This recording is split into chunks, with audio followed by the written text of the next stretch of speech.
Bienvenue sur Tennis Attitude pour cette nouvelle vidéo qui sera consacrée au revers à une main et notamment la frappe de revers à une main liftée.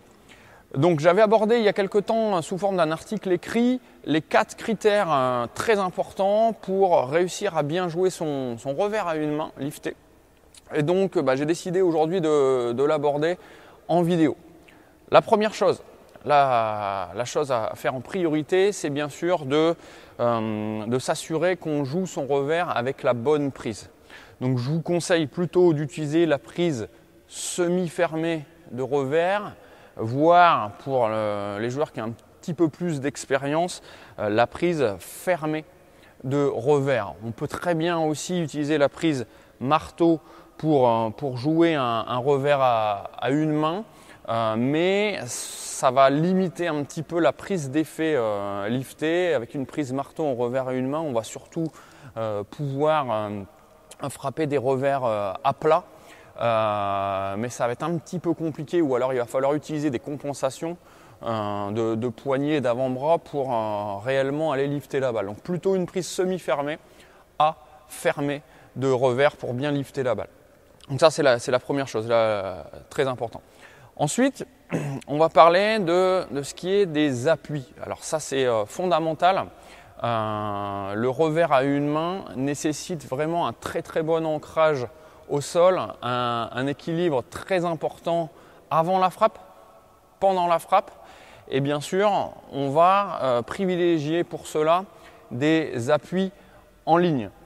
Donc on peut voir aussi, et même à très haut niveau, des joueurs qui frappent des revers liftés avec des appuis croisés. Je vous le conseille pas trop dans un premier temps parce que ça peut entraîner des petits traumatismes au niveau du dos, au niveau des lombaires. Et puis c'est quand même quelque chose qui demande une tonicité musculaire assez importante. Donc privilégier vraiment la mise en place d'appuis en ligne avec un pied droit qui ne va pas trop décaler au-delà de la pose de votre pied arrière. Donc une fois que les appuis en ligne vont être bien installés, c'est pas fini en ce qui concerne le rôle des jambes, parce que bien souvent ce qu'on retrouve, c'est même lorsque les joueurs sont en appui en ligne, ils vont frapper leur revers sur une jambe raide, trop raide.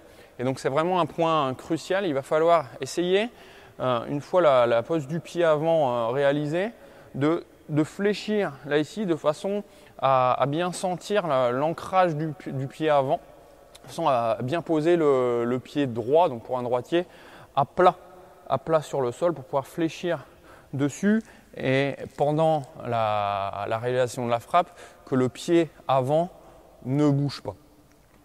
Donc un autre élément très important pour réussir votre frappe de revers à une main liftée, ça va être la mise à niveau.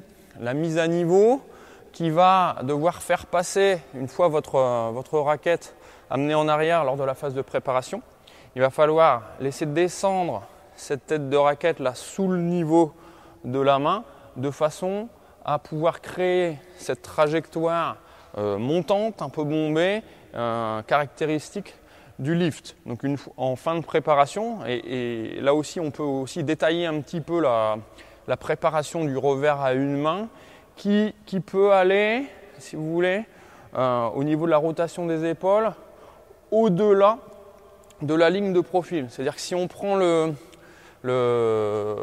ligne de hanche en fin de préparation, puisqu'on a dit qu'on était en appui en ligne, on va plutôt avoir la ligne de hanche qui se situe sur un axe fond de cours filet.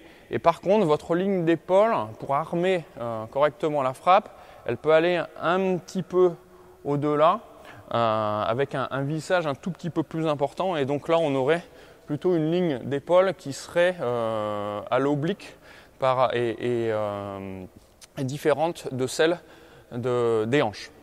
Donc ça, c'est très important, et c'est une fois que vous avez vissé suffisamment que la mise à niveau va pouvoir se réaliser derrière pour ensuite faire un retour à la frappe du bas vers le haut.